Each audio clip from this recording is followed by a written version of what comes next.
YouTube viewers அனைவருக்கும் வணக்கம். நான் உங்களோட அலெக்ஸ். இன்றைக்கி நான் வந்து ஒரு முக்கியமான ஒரு நபரை பற்றி தான் பேச வந்திருக்கேன். அந்த நபரை பற்றி பேசுகிறதுக்கு முன்னாடி இன்றைக்கி மே 1 உழைப்பாளர்கள் தினம். ஸோ உலகத்தில் உள்ள அனைத்து உழைப்பாளர்களுக்கும் உழைப்பாளர்கள் தின நல்வாழ்த்துக்களை என்னோட சேனல் மூலமாக நான் தெரிவிச்சுக்கிறேன்.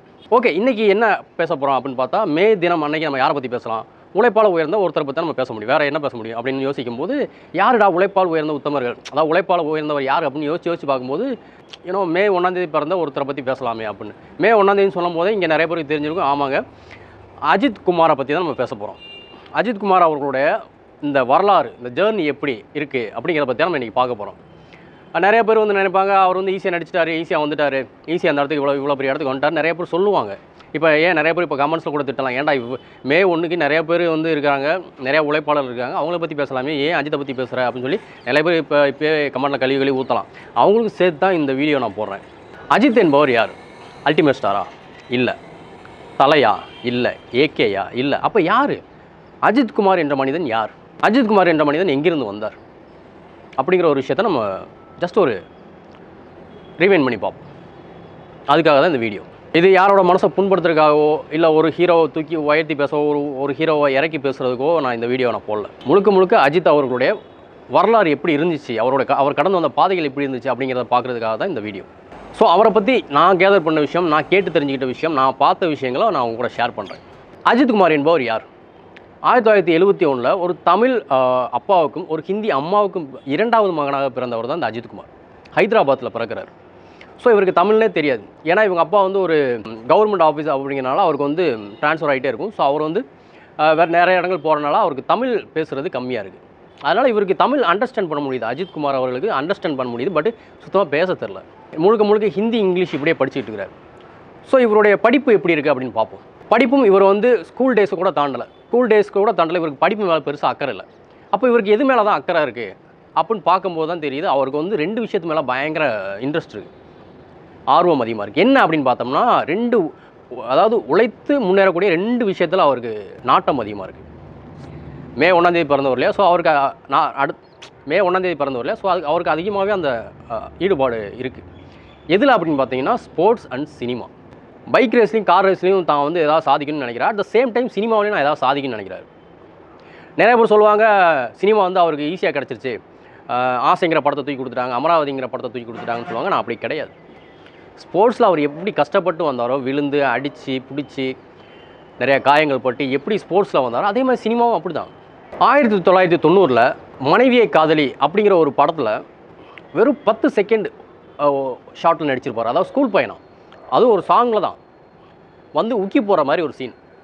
நினச்சி பார்ப்போமா, இந்த உயரத்தில் இருக்கிற ஒரு நட்சத்திரம் ஒரு 17-18 வயசில் வெறும் 10 செகண்ட், ஒரு ஃபுல் மூவியில் வெறும் 10 செகண்ட் வர சீன் மட்டும் நடிச்சிருக்காரு. அதுவும் உக்கி போகிற சீனு, மன்னிப்பு கேட்குற சீனு அப்படிங்கிறத நம்ம யோசிச்சு பார்ப்போமா. எத்தனை பேருக்கு இப்போ 2K கிட்ஸ்க்கே நிறைய பேருக்கு தெரியாது, ஏன் 90s கிட்ஸ் கூட நிறைய பேருக்கு தெரியாது, அஜித் குமார் இப்படி ஒரு படத்தில் வெறும் 10 செகண்ட் வந்துட்டு போனார், ஸ்கூல் பாயாக வந்துட்டு போனாருங்கிறது பல பேருக்கு தெரியாது. அடுத்து அவர் சின்ன ஷார்ட்ஸ் ஃபிலிம் நடிக்கிறாரு, ஆட்ஸ் நடிக்கிறாரு. அடுத்ததாக அவர் வந்து தெலுங்கு படம் நடிக்கிறார். பிரேம புத்தகம் அப்படிங்கிற ஒரு படத்தில் இன்ட்ரடியூஸ் ஆகிறார். முதல் அறிமுக ஹீரோ இன்ட்ரடியூஸ் ஆகிறாரு. அந்த படத்தில் முதல் அறிமுக நாயகன் அப்படின்னு அவார்டு வாங்குறாரு. அடுத்ததாக அமராவதிங்கிற ஒரு படத்தில் நடிக்கிறாரு. அந்த படம் ஆவரேஜ் தான், பெரிய ஓட்டம் கிடையாது, அவர் சொந்த வாய்ஸ் கிடையாது, நிறையா லவ்வர்ஸ் வந்து போய் பார்த்த படம், ஆனால் அந்தளவுக்கு அந்த டயத்தில் ஓடாத படம். அடுத்து பாசமலர்கள்னு ஒரு படத்தில் நடிக்கிறார். அதாவது ஒரு ஹீரோ நடிச்சுட்டு பாசமலர்கள் அப்படிங்கிற ஒரு படத்தில் நடிக்கிறாரு. அந்த படத்தோட ஹீரோ யாருன்னு பார்த்தீங்கன்னா அரவிந்த் சுவாமி, ரேவதி, இவங்க 2 பேரும் தான் அந்த படத்தில் லீட் ரோல் பண்ணுறாங்க. அந்த படத்தில் அஜித் குமார் என்ன ரோல் நடிக்கிறார், ப்ளே பண்ணுறாரு அப்படின்னு பார்த்தோம்னா, நம்ம அந்த 90ஸ்லாம் பார்ப்போம், ஒரு அமெரிக்கன் மாப்பிள்ள, ஒரு ஹீரோனோட ஃப்ரெண்டோட லவ்வர், இல்லை ஹீரோ கூட ஒரு மூலையில் நிற்கிற ஒரு கேரக்டர், அந்த மாதிரியான ஒரு கேரக்டர் தான் இந்த படத்தில் அவர் பண்ணுறாரு. வெறும் 5 நிமிஷம் தான் வந்துட்டு போகிறாரு. ஃபஸ்ட்டு ஒரு படத்தில் வந்து 30 செகண்ட் வந்தார். அடுத்து ஒரு படம் ஃபுல் படம் பண்ணார். அடுத்து 5 நிமிஷம் மட்டும் நடிச்சிருக்காரு அந்த படத்தில். அவ்வளோதான் ஒரு ரோல். அதுக்கப்புறம் பவித்ரா ராஜாவின் பார்வையில் படம் நடிக்கிறாரு. அந்த படமும் சரியாக ஓடலை. அதுக்கப்புறம் சின்ன ஃபேஷன் ஷோ பண்ணுறாரு, ஆட்ஸ் நடிக்கிறாரு, திரும்பவும் ஸ்போர்ட்ஸில் கான்சன்ட்ரேட் பண்ணுறாரு. அப்போ தான் வசந்த் அவர்களுடைய கண்ணில் படுறாரு. ஸோ ஆசை அப்படிங்கிற ஒரு படத்தை நடிக்கிறாரு. படம் சூப்பர் டூப்பர் ஹிட். அந்த படம் உங்களுக்கு தெரியும், பிரகாஷ்ராஜ் ஆக்டிங்கில் எப்படி பின்னி எடுத்துருப்பாரோ அதே மாதிரி ஒரு ரொமான்டிக் ஒரு ஹீரோவாக அழகாக நடிச்சிருப்பார் அஜித் குமார். அதுலேயும் அவருக்கு ஓன் வாய்ஸ் கிடையாது. அதுவும் ஆசை படம் வரைக்குமே அவருக்கு ஓன் வாய்ஸ் கிடையாது. அடுத்ததாக தொடர்ந்து நிறைய படங்கள் நடிச்சுட்டே இருக்கிறாரு. ஒரு படம் ஓடுது, ஒரு படம் ஓட மாட்டேங்குது, இப்படியே போயிட்டுருக்கு. அந்த நேரத்தில் தான் அவருக்கு வந்து ஒரு ஆக்சிடென்ட் ஆகுது. ஒரு சின்ன பிரேக் எடுக்கிறார், சினிமா விட்டு ஒரு சின்ன பிரேக் எடுக்கிறார். அதுக்கப்புறம் 1997 காதல் மன்னன் அப்படிங்கிற ஒரு படத்தில் நடிக்கிறார். அந்த டைமில் அந்த படம் பிச்சுட்டு போச்சு, சக்கப்போடு போட்டுச்சு, பிளாக் பஸ்டர் ஹிட். திரும்பவும் தொடர்ந்து படங்கள் பண்ணுறாரு. அதுக்கப்புறம் அவர் அல்டிமேட் ஸ்டாராக மாறுறாரு. அவருக்குன்னு ஒரு ஃபேன் பேஸ் வராங்க, ரசிகர்கள் கூடுறாங்க, அவர் படம் எப்படா வரும்னு காத்திருக்கிறாங்க. அந்த அளவுக்கு அவர் கொஞ்சம் வளர்றாரு. 2001 வந்த தீனா சிட்டிசன் அவருடைய கெரியர்லேயே மைல் ஸ்டோனாக அமைஞ்சது. சிட்டிசன்லாம் அந்த டயத்தில் வேறு லெவலில் பேசப்பட்ட படம். சிட்டிசன்லாம் அந்த டயத்தில் கமலுக்கு அப்புறம் அதிகமான கெட்டப் போட்டவர்னு சொல்லலாம். அந்த பீரியடில் 2000 சம்திங் பீரியடில் அதிகமான கெட்டப் போட்டவர் அஜித்குமார்னு சொல்லலாம். அதுக்கப்புறம் சிட்டிசன் முடிஞ்சோடனே தீனா 2 படங்கள் ரிலீஸ் ஆகுது. தீனா படம் வந்ததுலேருந்து தலை என்று எல்லாராலும் செல்லமாக அழைக்கப்படுறாரு அஜித்குமார். ஸோ அதுலேருந்து அல்டிமேட் ஸ்டாருங்கிற பேர் போய் தலைங்கிற பேர் வருது. இப்படியே படங்கள் பண்ணுறாரு. ஆனால் அதுக்கப்புறம் தான் சரிவை சந்திக்கிறார். கிட்டத்தட்ட 2002லேருந்து 2007 வரைக்கும் கிட்டத்தட்ட 13 படங்கள் பண்ணுறாரு. அதில் கிட்டத்தட்ட 10 படங்கள் ஃப்ளாப். அதில் 3 படங்கள் தான் நல்லா ஓடிச்சு. வரலாறு, வில்லன், அட்டகாசம். இந்த 3 படங்கள் தான் ஓரளவுக்கு கொஞ்சமாக டீசெண்டாக ஓடிச்சு. தமிழ் சினிமாவில் சினிமா பொறுத்த வரைக்குமே 2 படம் 3 படம் ஃப்ளாப் கொடுத்துட்டு அடுத்த படத்தில் சேலரி கம் பண்ணுவாங்க. ஆனால் தொடர்ந்து ஒரு 10 படங்கள் ஃப்ளாப் ஆகும்போது இல்லை அந்த ஹீரோவை சினிமா விட்டு தூக்கிடுவாங்க. கிட்டத்தட்ட அந்த நிலைமைக்கு தள்ளப்பட்டார் அஜித்குமார். எப்படி சினிமாவோட எல்லைக்கே, சினிமா விட்டு வெளியே தள்ளக்கூடிய நிலைமைக்கு வந்தார் அஜித்குமார். அப்போ தான் பில்லாங்கிற ஒரு படத்தை ரீமேக் பண்ணார். சூப்பர் டூப்பர் ஹிட்டு படம், சூப்பர் டூப்பர் ஹிட்டு. அதுலேருந்து திரும்பவும் எப்படி ஒரு இது தீனா சிட்டிசனில் அவர் மைல் ஸ்டோனாக இருந்துச்சு, அந்த மாதிரி பில்லாங்கிற ஒரு படம் அவருடைய சினிமா வாழ்க்கையை புரட்டி போடுச்சு. பில்லாவுக்கு அப்புறம் பெரிய எக்ஸ்பெக்டேஷன், அஜித் மேலே பெரிய எக்ஸ்பெக்டேஷன் இருந்துச்சு. அதுக்கப்புறம் அவர் 2 படம் நடித்தார். அதுவும் சரியாக போகலை. ஏகன், அசல் இந்த 2 படமுமே சரியாக போகலை, எதிர்பார்த்த அளவுக்கு போகலை. அதில் அசலில் வந்து டூயல் ரோல் பண்ணியிருந்தார். ஏகனில் வந்து ஃபுல் ஃபன்னாக இருக்கும். ஆனால் படம் சரியாக ஓடலை.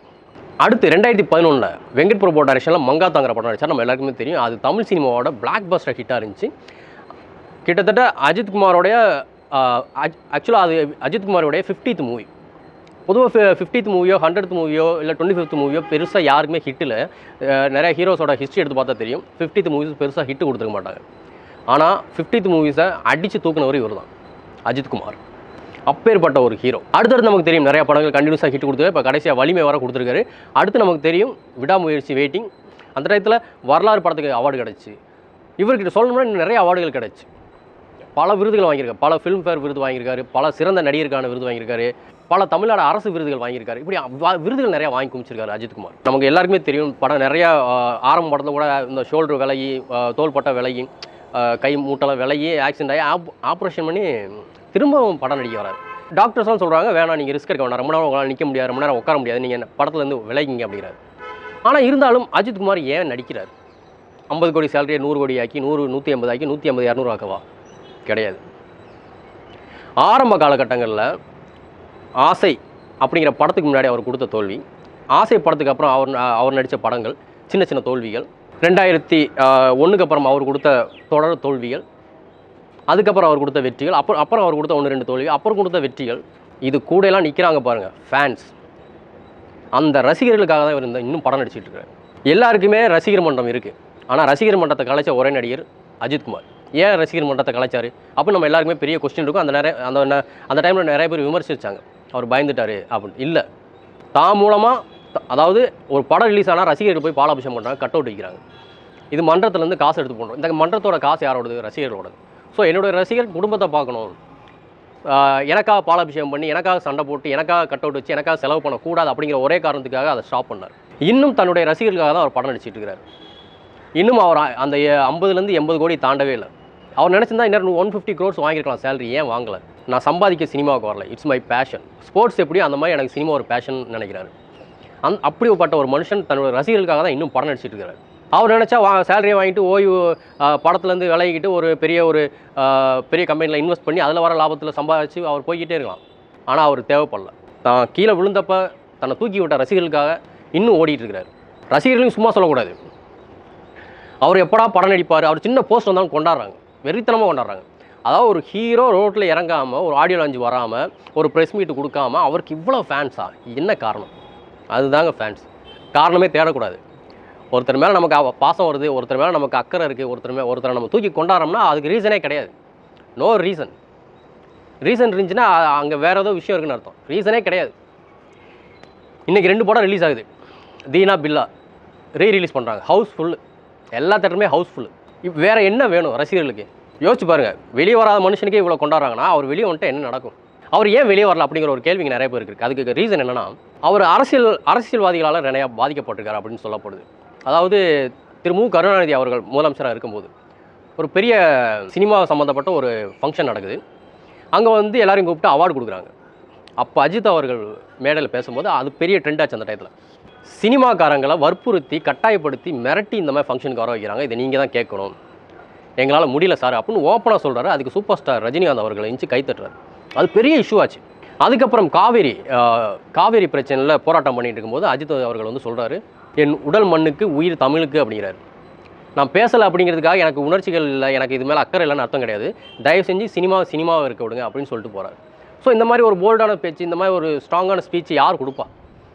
அதனாலே அவர் வந்து இந்த மீடியாக்களையும் இந்த அரசியல்வாதிகளையும் அவாய்ட் பண்ணிட்டு அவர் தன்னுடைய வாழ்க்கையில் அப்படியே இருக்கிறார். ஆனால் அதுக்காக ரசிகர்களையும் மெயின்டைன் பண்ணுறாரு. சரிப்பா, இவ்வளோ ஆக்சிடென்ட் ஆகிருக்கு, ஏன் இப்போ கூட ரீசெண்டாக விடாமுயற்சி படத்தில் கூட அப்படியே ரியல் ஸ்டண்ட் பண்ணியிருக்காரு, ஏன்ப்பா அது ஒரு டூப் போட்டுக்கலாமே? அஜித் நினைச்சா டூப் போட்டுக்கலாம் சார், இல்லை சிஜி பண்ணிக்கிங்க, ஒரு ஸ்டுடியோக்குள்ளே கார் அப்படி ரொட்டேட் பண்ணி பின்னாடி ப்ளூ மேட் போட்டு சிஜி பண்ணிங்கன்னு சொன்னால் ஓகே சொல்லியிருப்பாங்க. ரிஸ்க் எடுக்க வேண்டிய அவசியம் இல்லை. இப்போ சப்போஸ் இந்த கார் ரொட்டேட் ஆனதுக்கு இந்த போன் என்கிட்ட கிராக் ஆயிருந்துச்சுன்னா உடல் முழுக்க செயல் இழுக்காமல் போயிருக்கும். ஏன் அந்த ரிஸ்க் எடுக்கிறாரு? ஏன்னா அவர் ஸ்போர்ட்ஸ் மேன். அவர் பல படங்கள் இந்த மாதிரி ரிஸ்க் எடுத்திருக்காரு. ரிஸ்க் எடுத்துக்கிட்டே இருப்பார். எனக்கு தெரிஞ்சு ஜாக்ஜானுக்கு அப்புறம் இந்த மாதிரி இந்தியாவில் ரிஸ்க் எடுக்கக்கூடிய ஒரே ஹீரோ எனக்கு தெரிஞ்சு அஜித் குமார் அவர்கள் மட்டும்தான். ஸோ அவர் ஃபேன்ஸ் அதை நினச்சி ரொம்ப பெருமைப்படுவாங்க. ஒரு காலத்தில் வெறும் 30 செகண்ட் வீடியோவில் வந்த ஒருத்தர் இன்றைக்கி வெறும் 10 செகண்ட் வீடியோ வந்தால் மில்லியன் கணக்கில் வியூஸ் போகுது. இதுதாங்க வளர்ச்சிங்கிறது. ஒரு ஸ்கூல் பையனாக ஒரு சின்ன ஷார்ட்டில் நடித்து இன்றைக்கி ஒரு சின்ன ஷார்ட் வீடியோ வந்தால் கூட மில்லியன் கணக்கில் ட்ரில்லியன் கணக்கில் வியூஸ் போகுது, லைக்ஸ் போகுது, ஷேர்ஸ் பண்ணுறாங்க. எப்படா ஒரு 10 செகண்ட் வீடியோ, ஒரு 5 செகண்ட் வீடியோ, ஏன் ஒரு சிங்கிள் போஸ்ட் ரிலீஸ் ஆகணும்னு கோடிக்கணக்கான ரசிகர்கள் வெயிட் பண்ணிட்டு இருக்காங்க. இதுதாங்க வளர்ச்சி. இதுதான் நான் உங்களுக்கு ஆரம்பத்தில் சொன்னேன், எதுக்காக நம்ம இவரை பற்றி பேசுகிறோம் மே 1 அன்னைக்கு அப்படிங்கிற ஒரு கேள்வி. அதுதான் வளர்ச்சி. அதனால தான் நம்ம இன்றைக்கி அவரை பற்றி பேசிகிட்டு இருக்கோம். ஸோ இப்போ நான் சொன்ன இந்த உயரம் இருக்குது இல்லையா, 30 செகண்ட்லேருந்து ஒரு 10 செகண்ட் வீடியோ வந்தால் கூட மில்லியன் கணக்கில் போகுது. இந்த உழைப்பு, இந்த வெற்றி எப்படி வந்துச்சு? அஜித் அவர்கள் சொல்லுவார் ஒரு பாட்டில், ஏற்றி விடவோ தந்தையும் இல்லை, ஏந்தி கொள்ள தாய்மடி இல்லை, என்ன நானே சிகரத்தில் வைத்தேன், அதனால் உனக்கென்ன அப்படிம்பார். அது உண்மைதாங்க. யாரோட அப்பனோ பாட்டனோ தூக்கி கொடுக்கல இந்த இடத்த. தன்னைத்தானே செதுக்கி அவமானப்பட்டு அசிங்கப்பட்டு கஷ்டப்பட்டு இந்த இடத்த வந்திருக்காரு. இந்த வெற்றிங்கிறது ஈஸியான விஷயம் கிடையாது. இங்கே ஒரு கொடி நட்டுருக்கார் இல்லையா, இமயமலையில் ஏறி, இங்கே ஒரு ஹெலிகாப்டரில் தூக்கிட்டு போய் பாதியில் இறக்கி விட்டு ஆக்சிஜன் சிலிண்டர் வச்சுக்கிட்டு அதுக்கப்புறம் போய் ஒருத்தன் இமயமலையில் கொடி நடுறதுக்கும், கஷ்டப்பட்டு ஊர்லேருந்து நடந்து வந்து இமயமலையிலேருந்து அந்த அவ்வளோ பெரிய இமயமலையை ஏறி போய் கொடி நடுறதுக்கும் உள்ள வித்தியாசம் இருக்குது இல்லையா. ஹெலிகாப்டரில் வந்த ஒருத்தன் முன்னாடி போய் நட்டு வச்சிடலாம். ஆனால் ரியல் விக்டரி அப்படின்னு ஒன்று இருக்குது. ரியல் விக்டரி, உண்மையான வெற்றின்னு ஒன்று இருக்குது இல்லையா. அது யாருக்கு? உண்மையான திறமை யாருக்கு? இங்கே கீழேருந்து மலை ஏறின ஒருத்தன் வந்து லேட்டாக போகலாம், ஆனால் அவன் போய் வச்ச கொடி இருக்கு இல்லையா, அதுதான் ரியல், அதுதான் உண்மையான வெற்றி. அதுதான் அல்டிமேட் ஸ்டார் அஜித் குமார். ஆரம்ப காலகட்டங்களில் இவருடைய லாங்குவேஜ், இவருடைய பேசுகிற தமிழ் ரொம்ப மோசமாக இருக்குதுன்னு சொல்லி கிண்டல் பண்ணவங்க இன்றைக்கி அஜித்தோட ஒரு வாய்ஸுக்காக வெயிட் பண்ணிட்டு இருக்காங்க. இந்த பையனை வச்சு படம் எடுக்க வேணாம்ப்பா, நிறையா தோல்வி படம் கொடுத்துட்டான், இந்த பையன் வேண்டான்னு சொன்ன ப்ரொடியூசர்ஸ் இன்றைக்கி அஜித்தோட கால் ஷீட்டுக்காக காத்துக்கிட்டு இருக்கிறாங்க. இதுக்கெல்லாம் காரணம் என்ன? அவருடைய உழைப்பு. அஜித் அவர்களுடைய ஹேட்டர்ஸாக இருக்கட்டும், இல்லை அஜித் ஃபேன்ஸாக இருக்கட்டும், இல்லை அஜித் ஃபேன்ஸாக இல்லாதவர்களாக இருக்கட்டும், எல்லாருக்குமே இவர் ஒரு முன்னுதாரணமாக இருக்கிறார். என்ன வந்து தலை அல்டிமேட் ஸ்டார் கூப்பிடாதீங்கன்னு தான் சொன்னார். ஆனால் அது அவருக்கான பேர், அவருக்கான ஒரு நேம். அது எப்படி அவங்க கூப்பிடாமல் இருப்பாங்க? இன்னமும் தலை அல்டிமேட் ஸ்டார் ஏகேன்னு தான் கூப்பிட்டுட்டு இருக்கிறாங்க. ஸோ அஜித் சார், நீங்கள் என்ன சொன்னாலும் சரி, உங்கள் ஃபேன்ஸ் இந்த விஷயத்தில் அடம் பிடிப்பாங்க, கேட்கவே மாட்டாங்க. கட் அவுட் வைக்கக்கூடாதுன்னு சொல்கிறீங்களா, கட் அவுட் வைப்பாங்க. பாலாபிஷேகம் பண்ணக்கூடாதுன்னு சொல்கிறீங்களா, பாலாபிஷேகம் பண்ணுவாங்க. தேட்டரில் அலப்புறம் பண்ணக்கூடாதுன்னு சொல்லுவீங்களா, அலப்புறம் பண்ணுவாங்க. ஃபஸ்ட் லுக் போஸ்ட் ரிலீஸ் ஆனால் பட்டாசு வெடித்து கொளுத்துவாங்க, ஸ்வீட் கொடுத்து கொண்டாடுவாங்க. உங்கள் பர்த்டே அன்றைக்கி எல்லோரும் போய் ரத்த தானம் பண்ணுவாங்க, ஸ்வீட் கொடுத்து கொண்டாடுவாங்க. ஸோ இதை நீங்கள் கேட்கவே கூடாது. இது வந்து உங்கள்கிட்ட கேட்காமலே எடுத்துக்கக்கூடிய உரிமை. ஸோ அது அவங்களுடைய என்ஜாய்மெண்ட்டு, எங்களுடைய என்ஜாய்மெண்ட்டு. நாங்கள் அதை பண்ணிகிட்டே இருப்போம் எப்போவுமே. கிட்டத்தட்ட 53 வயசு ஆயிடுச்சு. But still he is young, still he is running. So இன்னும் இவர் நிறையா மேலும் இன்னும் நிறையா படங்கள் பண்ணணும், நிறைய வெற்றி படங்கள் கொடுக்கணும். அவருடைய ஃபேன்ஸு சார்பாகவும் என்னுடைய சேனல் சார்பாகவும் நான் அவரை வாழ்த்துக்கிறேன்.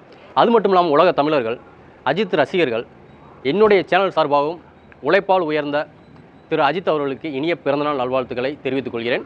அடுத்த ரிவ்யூவில் மீட் பண்ணலாம். பாய்.